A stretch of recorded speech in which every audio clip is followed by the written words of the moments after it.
ரிஷிக்கு மலர் மேல பெரிய அளவுல கோபம் எதுவும் இல்ல. எங்க நாங்க அவன் மேல கோபத்தை காட்டிடுவோமோன்னு பயந்து ரொம்ப சாமர்த்தியமா அவளை அவளுடைய வீட்லயே விட்டுட்டு வந்துட்டான். அது அப்படியே நிரந்தரமாயிட்டா என்னுடைய அண்ணன் பொண்ணு துர்கா இந்த வீட்டு மருமகள் ஆயிடுவா. பாவம், புருஷனை இழந்து தவிச்சிட்டு இருக்கா.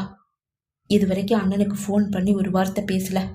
நாளைக்கு அண்ணனுக்கு போன் பண்ணி பேச ஆரம்பிச்சிடணும். மெதுவா அவர்கிட்ட பேசி துர்காவை ரிஷிக்கு கல்யாணம் பண்ணி வைக்க சொல்லணும்.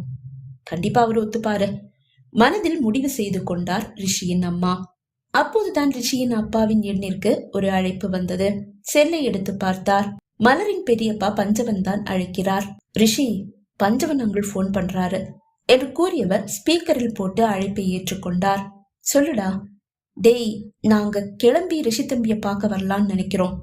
ரிஷி தம்பி வீட்டுல தானே இருக்காரு. அப்பா ரிஷியை பார்த்தார். வேண்டாங்கள்,